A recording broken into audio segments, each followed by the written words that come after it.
नमस्कार, आप सभी का स्वागत चौपाल चर्चा में। मैं हूं मुकुल शर्मा। चौपाल चर्चा कार्यक्रम में अलग अलग योजनाओं का हाल हम लेते हैं अलग अलग गाँव पहुंचकर।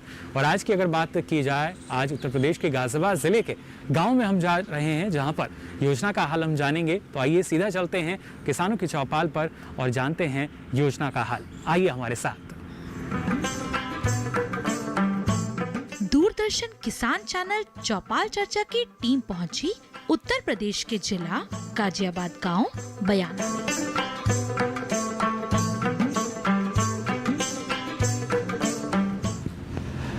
नमस्कार, आप सभी का स्वागत चौपाल चर्चा में। मैं हूं मुकुल शर्मा।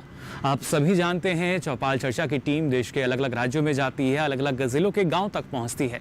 और आज के कार्यक्रम की अगर बात की जाए, आपको बता दें उत्तर प्रदेश का ज़िला है गाजियाबाद और उसी गाजियाबाद में गांव है जिसका नाम है बयाना। उसी गांव के जो किसान हैं वो हमारे साथ आज मौजूद हैं। मैं चाहूँगा सबसे पहले एक बार ज़ोरदार तालियां बजा दीजिए सब। आप सभी का स्वागत हमारे इस कार्यक्रम में।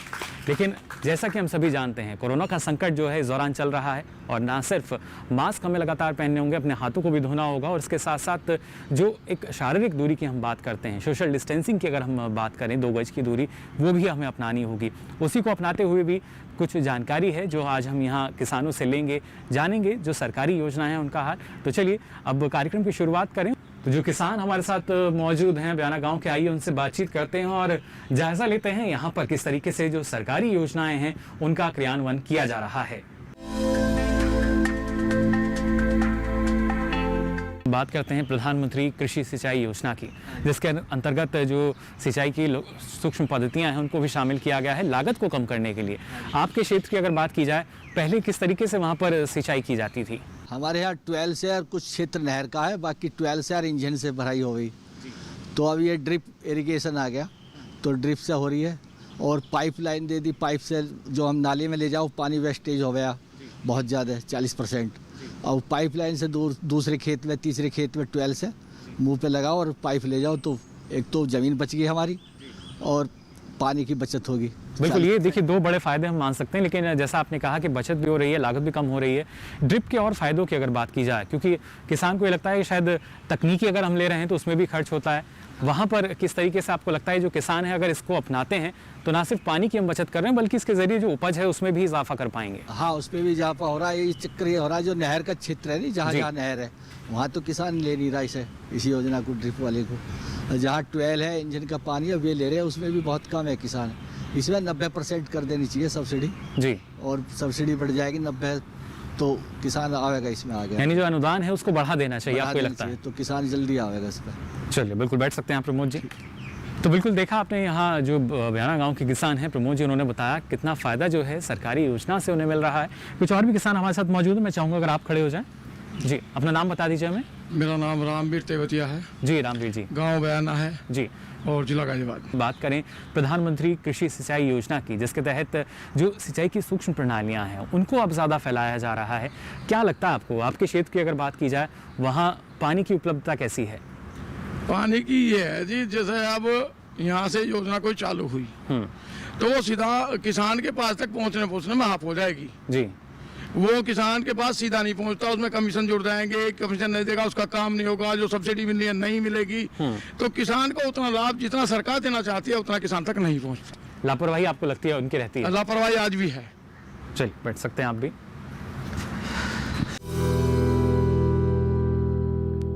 तो जैसा हमने आपको कहा कि आज जो योजनाएं हैं उन पर हम यहाँ किसानों के साथ बातचीत करेंगे और चौपाल जो है वो आप यहाँ देख पा रहे हैं। तो आइए बातचीत का सिलसिला हम किसानों से शुरू करें, लेकिन उससे पहले नजर डाल लेते हैं खास रिपोर्ट पर।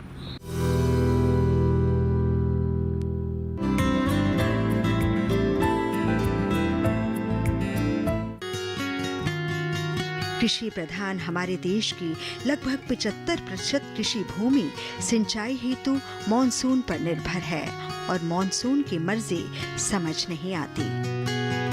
इन सब हालातों का सामना करते हुए खाद्य सुरक्षा व सतत विकास सुनिश्चित करना है। इसके लिए न केवल सिंचाई हेतु सदा पानी की जरूरत है कि मॉनसून पर निर्भरता कम हो। जरूरत है बूंद बूंद को सहेजा जाए। जरूरत है पानी का किफायती गुणवत्तापरक उपयोग। समय की इस मांग को पूरी तरह समझा हमारे प्रधानमंत्री जी ने। किसानों को पानी कैसे पहुंचे और कम से कम पानी बर्बाद हो उस रूप में कैसे पड़े, इस पर काम चल रहा है। 20,000 करोड़ रुपया इस काम के लिए लगाने की दिशा में काम कर रहा हूं मैं। इतना ही नहीं, मनरेगा बड़ी चर्चा होती है लेकिन कहीं एसेट क्रिएट नहीं होता है।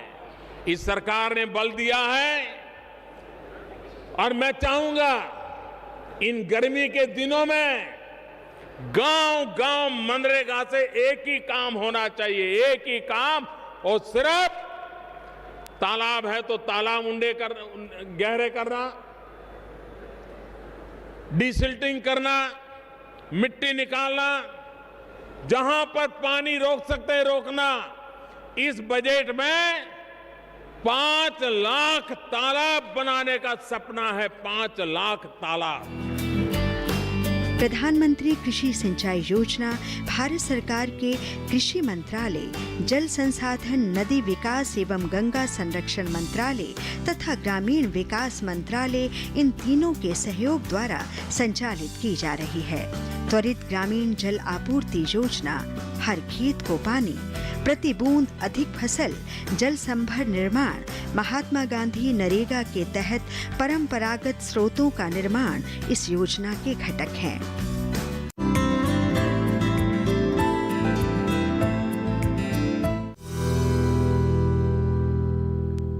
किसानों के साथ चर्चा का सिलसिला आगे भी जारी रहेगा, लेकिन यहाँ फिलहाल हम रुक रहे हैं एक छोटे से ब्रेक के लिए।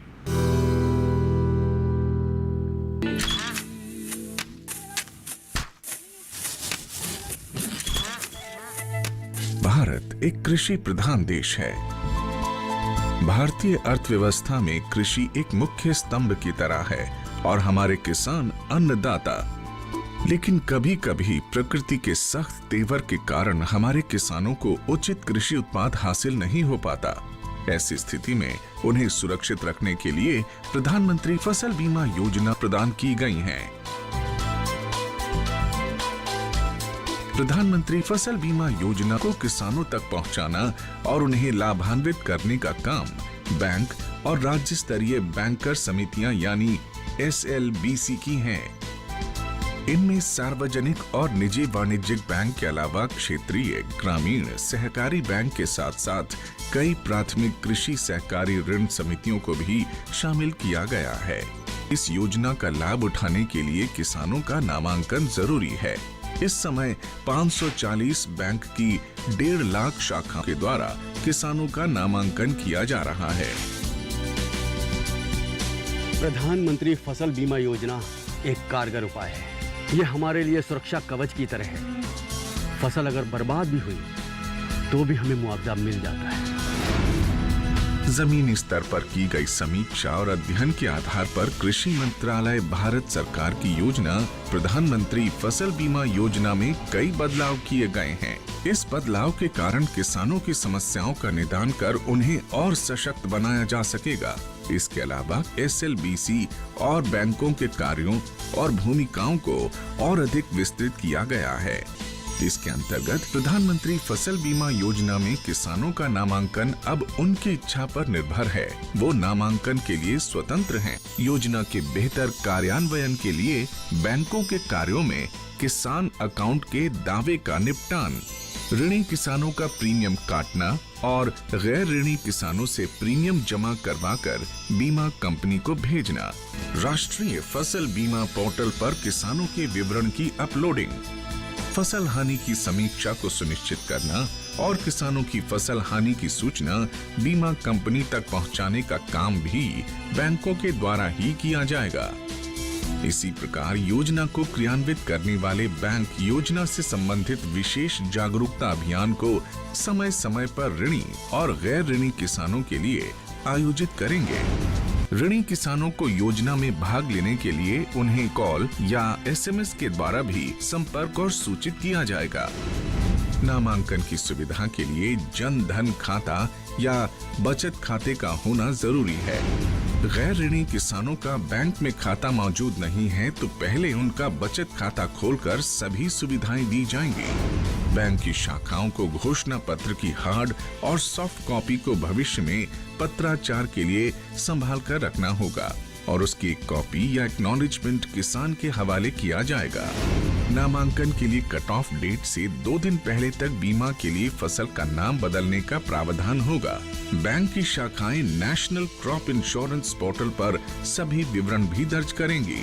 सभी किसानों और विशेष ऋणी किसानों के आधार नंबर को जांचकर बैंक द्वारा अपडेट किया जाएगा। राज्य और जिला अधिकारी संबंधित एजेंसी और बीमा कंपनी के समक्ष किसानों को शिकायतों की सुविधा प्रदान करने का काम भी बैंकों के द्वारा किया जाएगा। SLBC बैंकों के लिए स्थापित एक शीर्ष संस्था है।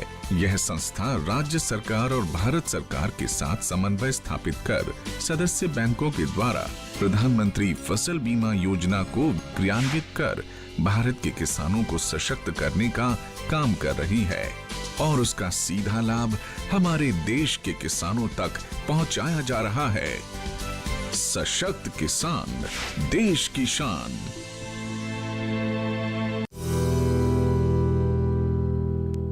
तो ब्रेक के बाद आप सभी का एक बार फिर स्वागत चौपाल चर्चा में। तो आज जो महत्वपूर्ण योजनाएं हैं उनको लेकर हम बात कर रहे हैं। खासतौर से गांव की अगर बात की जाए, किस तरीके से ये योजना जो है यहाँ तक पहुँची है और इस बारे में किसानों का क्या कहना है, आइए अब इस चर्चा को आगे बढ़ाते हैं। तो देखिए, यहाँ भी लगातार जो किसान हैं वो हमें बता रहे हैं कितना लाभ इन योजनाओं से मिल सकता है। कोरोना का संकट फिलहाल चल रहा है, लेकिन इस संकट के दौरान भी सरकार का प्रयास भी यही है, अलग अलग योजनाएं जो हैं वो किसानों तक पहुँचे। और लॉकडाउन के समय भी हमने देखा था किसानों को जो रियायतें हैं वो दी गई थी। फिलहाल अब अनलॉक 2 चल रहा है और इसमें किस तरीके से जो हमारे किसान हैं वो मान रहे हैं, जो योजनाएं हैं क्या वो वाकई उनके लिए अनलॉक हैं या नहीं, या कुछ समस्या उनमें आ रही है, ये हम जानने की कोशिश कर रहे हैं। एक और किसान यहाँ मौजूद है, मैं चाहूँगा अगर आप खड़े हो जाएँ। जी, अपना नाम बता दीजिए। मेरा नाम योगेंद्र सिंह। जी, योगेंद्र जी, जानना चाहेंगे आपसे। चलिए, बिल्कुल योगेंद्र जी, जानना चाहेंगे आपसे, अगर प्रधानमंत्री कृषि सिंचाई योजना है उसके तहत भी जो सिंचाई के यंत्र हैं उन पर अनुदान की व्यवस्था भी की गई है। क्या आपको लगता है कि अब ना सिर्फ सतही सिंचाई जो पहले हमारे किसान करते थे कि नाली में पूरा पानी बहा दिया जाता था, अब जो ड्रिप इरिगेशन आ गया है या फिर हम कहते हैं टपक विधि से सिंचाई हो रही है, वो कितनी सही? उसमें काफ़ी पहले भी जो स्प्रिंकल सेट वगैरह सिंचाई के लिए गवर्नमेंट देती थी, हर साल जो ये आती है। अब ड्रिप सिस्टम चलाया गवर्नमेंट ने, उसमें थोड़ी योजना मिलती है जी, थोड़े मिलते हैं सामान, उसमें बहुत पूरा होता नहीं, वो ऐसे पड़े रह जाते हैं। जिसको दिया जाए वो पूरा सेट दिया जाए जिससे उसकी आत्मनिर्भरता हो जाए जी, यानी काम पूरी तरीके से चल सके। अब थोड़े सामान मिल गए, वो आधे पड़े हैं, वो न्यू पेंडिंग में जा रहे हैं, कुछ फायदा नहीं हुआ उनका। चलिए, बिल्कुल बैठ सकते हैं आप योगेंद्र जी। बहुत अच्छी बात इन्होंने देखिए कही कि आत्मनिर्भरता जो है वो आ जाती है अगर हम पूरी तरीके से अगर जो भी प्रणाली को इस्तेमाल करने हम लगते हैं। और सरकार की कोशिश यही है कि अलग अलग जो उपकरण हैं सिंचाई के, उन पर भी जो किसान हैं उनको अनुदान जो मिलता है वो उसका लाभ ले सकें। कुछ और किसान हमारे साथ यहाँ मौजूद हैं, आइए इनसे और जानकारी हम ले लेते हैं। मैं चाहूँगा अगर आप खड़े हो जाएँ, अपना नाम हमें बता दीजिए पहले। मेरा नाम विकास सिंह है जी, गांव ब्याना, जिला गाजियाबाद। जो हमारे कृषि के लिए सिंचाई में जो उपयोग होते हैं यंत्र, उनकी अगर बात की जाए, वहाँ किस तरह का बदलाव आपने देखा है खेती में? अब से 10 साल या 20 साल पहले की बात हम करें और आज के समय की बात, बहुत ज़्यादा बदलाव जी। पहले किसान एक बहुत ज़्यादा उसमें था, अब निर्भर इतना हो गया है कि एक किसान बहुत ज़्यादा काम कर लेता है जी। पहले दूसरे पर निर्भर था, अब अपने आप पे निर्भर है जी। बिल्कुल, देखिए कितनी अच्छी बात उन्होंने कही, पहले दूसरे पर निर्भरता थी लेकिन अब आत्मनिर्भर हम हो रहे हैं, आत्मनिर्भर भारत जो है उस तरफ हम बढ़ रहे हैं। चलिए, बिल्कुल बैठ सकते हैं विकास जी आप। Thank you.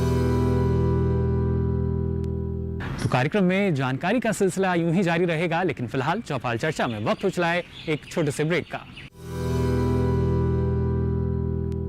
हर जोखिम से निकल कर फसल आए, सुरक्षित हो जाए, फसल बीमा से हर किसान अब आत्मनिर्भर हो जाए। अब सूखा पड़े या बाढ़ आ जाए, कोई डर नहीं। अब ओले पड़े या कीट पतंगे फसल खा जाए, कोई फिक्र नहीं। अब कैसी भी आपदा हमारी फसल पे आ जाए, क्षति होने पर हमारे दावों का उचित भुगतान मिलता है, क्योंकि हमने लिया है प्रधानमंत्री फसल बीमा। बुआई से फसल कटाई तक हर जोखिम का दावा, न्यूनतम प्रीमियम पर अधिकतम भुगतान का वादा। योजना से हर साल जुड़ रहे हैं 5 करोड़ से ज्यादा किसान। अब आपकी है बारी। नजदीकी कृषि कार्यालय, सहकारी समिति, बैंक शाखा, अधिकृत बीमा कंपनी या जन सेवा केंद्र में स्वेच्छा से करा सकते हैं पंजीकरण। फसल बीमा पोर्टल या फसल बीमा ऐप द्वारा भी किया जा सकता है पंजीकरण। प्रधानमंत्री फसल बीमा योजना, आपकी फसलों का संपूर्ण सुरक्षा कवच। कृषि एवं किसान कल्याण मंत्रालय, भारत सरकार। तो ब्रेक के बाद आप सभी का एक बार फिर स्वागत चौपाल चर्चा में। तो आज जो महत्वपूर्ण योजनाएं हैं उनको लेकर हम बात कर रहे हैं। खासतौर से गांव की अगर बात की जाए, किस तरीके से ये योजना जो है यहाँ तक पहुँची है और इस बारे में किसानों का क्या कहना है, आइए अब इस चर्चा को आगे बढ़ाते हैं। हम जानना चाह रहे हैं प्रधानमंत्री कृषि सिंचाई योजना के बारे में भी, क्या इस बारे में आप बताना चाहेंगे? इस बारे में भी ये है कि किसान जी देखो, उपज भी बढ़ी है जिससे जो प्रधानमंत्री योजना चली है, इससे पानी की वेस्टेज भी खत्म हुई है और लोग किसानों की उपज भी बढ़ी है। ऐसा नहीं है, इससे फायदे तो हैं। जी बिल्कुल, ना सिर्फ हम मान सकते हैं जो ड्रिप इरिगेशन की हम बात करते हैं या जो हमारे स्प्रिंकलर है, इसके साथ साथ जो पुराने गांव में तालाब या जोहड़ होते हैं उनके भी पुनरुद्धार की बात कही गई थी। तो आपको लगता है क्या उनका पुनरुद्धार होना चाहिए? पुनरुद्धार बिल्कुल होना चाहिए उनको तो बिल्कुल, लेकिन नहीं कर पा रहे हैं जी। गवर्नमेंट एक बेर चला था प्रोसीजर, लेकिन वो जहाँ चला है वहीं फाइल दब गई हैं, वह आगे नहीं चली है। और मैं कहता हूँ कि ये छोटे छोटे किसानों को दे दिया जाए, अगर जो प्रधानमंत्री योजना है ये छोटे किसानों को ज़्यादा दे दिया, काम करा जाए तो घना बेटर है, तो ज़्यादा अच्छा रहेगा किसान के लिए। हाँ, छोटे किसानों को सबसे बड़ी समस्या आती है, पानी बहुत महंगे हो गए हैं। ट्वेल का अगर हम पानी लेते हैं तो बिजली की यूनिट बहुत महंगी है। ट्वेल वाला कहता है कि हमारी यूनिट बहुत महंगी है। अब हम फिर उसको वो पानी महंगे होते हैं।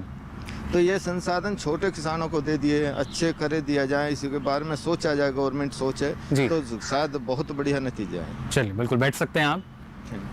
तो देखिए, यहाँ किसान ने बहुत अच्छी बात हमारे साथ साझा की कि एक बड़ी समस्या जो भूजल स्तर हमारा लगातार कम होता जा रहा है, अगर हम प्रधानमंत्री कृषि सिंचाई योजना की बात करें उस लिहाज से काफ़ी महत्वपूर्ण ये योजना, जो कि भूजल स्तर को भी हम कह सकते हैं कि दुरुस्त बनाएगी। किसान जो है पानी की बचत कर सकेंगे। कुछ और भी किसान हमारे साथ मौजूद हैं, आइए इनसे भी हम जानकारी ले लेते हैं। मैं चाहूँगा अगर आप खड़े हो जाएँ। जी, अपना नाम हमें बता दीजिए। नमस्कार जी, मेरा नाम वरुण सिंह है जी। तो अगर हम बात करते हैं प्रधानमंत्री कृषि सिंचाई योजना की और पानी को बचाने की जब हम बात करते हैं, अपनी लागत को कम करने की बात करते हैं, उस लिहाज से कितना महत्वपूर्ण ये योजना? ये भी अच्छी चीज़ है जी।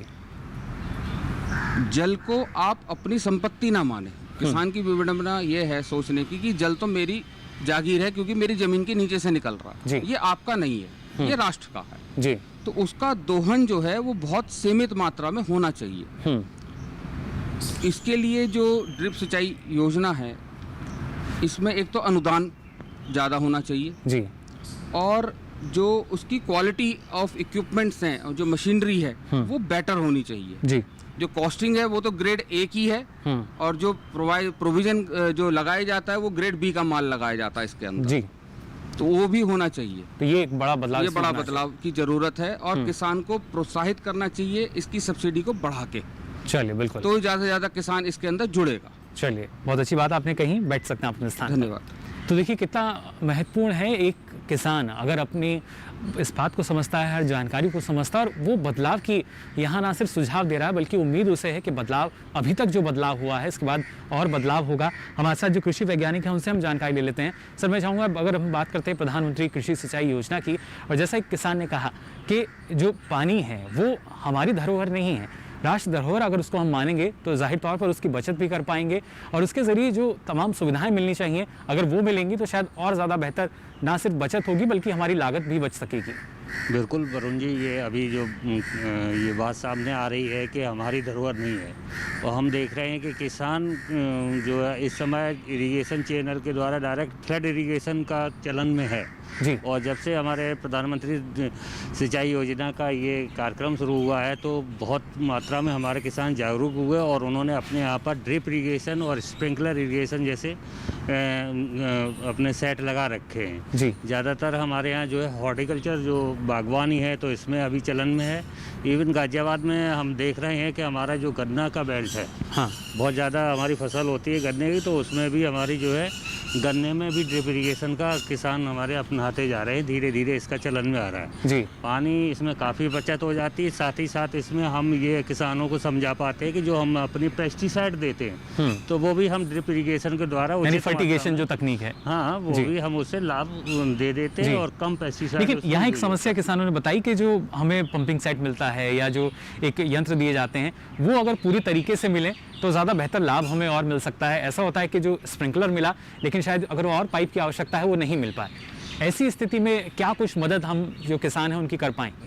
देखिए, किसानों की ज़रूरत के अनुसार वो चीज़ मिलना चाहिए उनको। जी। और इसके लिए जो नोडल एजेंसी होती है कि उनका जो है अगर कोई पंपिंग सेट है कि कृषि विभाग से कृषि की फसल है, जी, जैसे कि आपकी खाद्यान्न फसलें हैं तो वहाँ पर हमारा कृषि विभाग उसके लिए सब्सिडी और उसकी प्रक्रिया को जारी करते हैं। जी। अगर हॉर्टिकल्चर की क्रॉप है, अगर सब्जी में लगाना चाहते हैं तो उसमें सब्जी के लिए उद्यान अधिकारी हमारे लिए यहाँ पर वो बहुत तत्परता से काम कर रहे हैं। जी। और ऐसी कोई समस्या आती है तो वो हमारे किसान हमको भी बता सकते हैं और हम उनको जो है मीटिंग में उसमें रखते हैं। जी। इस समस्या को सीधे हम उनका निर्धारण कराएंगे उनको। जी बिल्कुल। जो समस्याएं आती हैं कृषि विज्ञान केंद्र तक पहुंची, आप तक पहुंचती हैं, कैसे ये कोशिश की जाती है कि इस पर जो सुनवाई है वो हो और जो किसान की समस्या है वो जल्द से जल्द खत्म हो सके?